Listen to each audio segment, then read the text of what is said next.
Friends, good morning and welcome to my blog. Today's miracles where Jesus is Lord and He is in the business of doing wonders and the miraculous to those who believe and obey Him, even in our generation. From the archives of today's miracles, I want to share to you how the Holy Spirit became my advocate, my lawyer. I entered Hawaii, USA as a tourist for a reason.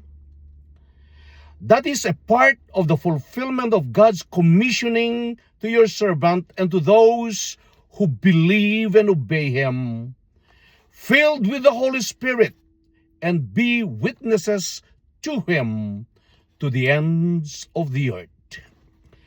To accomplish that, I needed a legal documentation to stay, but it is unheard of for a tourist visa to be converted to a contract permit, more so for permanent resident status in Hawaii. But what is impossible with man is possible with God.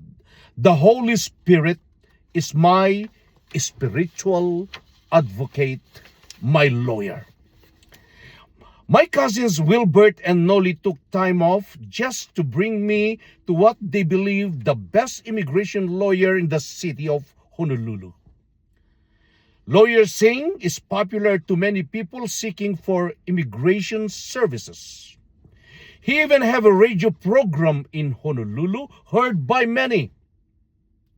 But when we got to his office, I gave him my credentials. He didn't even invite us to his office to sit down.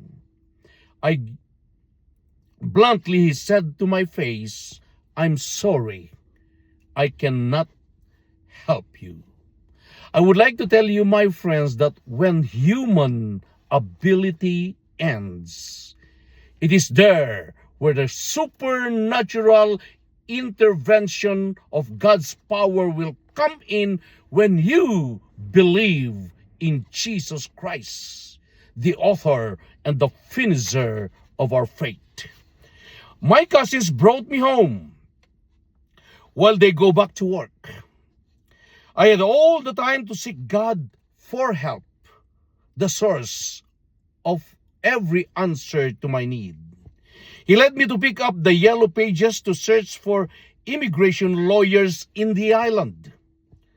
I dialed the number of the Association of Lawyers in Honolulu, and I asked the lady on the other side of the line, "Can you please give me the name and phone number of the best immigration lawyer in the island?"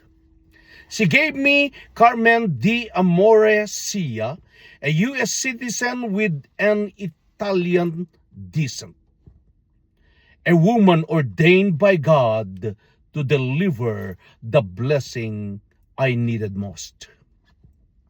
Without delay, I gave her a call. I told her, "I'm a tourist and here's my credentials. Can you please help me?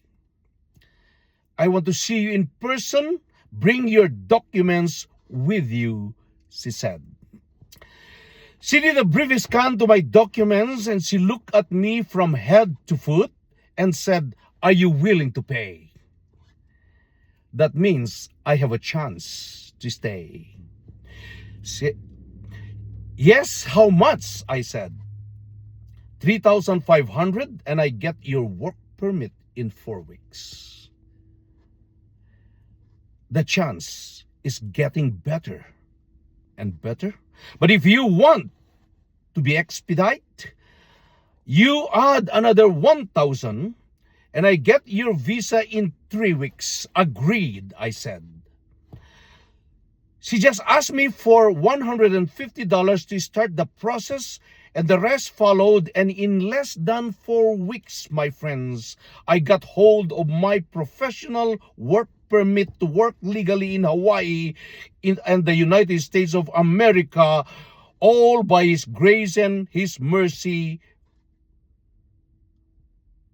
the living God that I serve. and having that work permit to work and provide for myself, that gives me also an open door to serve God. The primary reason why He brought me to Hawaii. Remember when I mentioned I have only $1,000 pocket money when I came to Hawaii?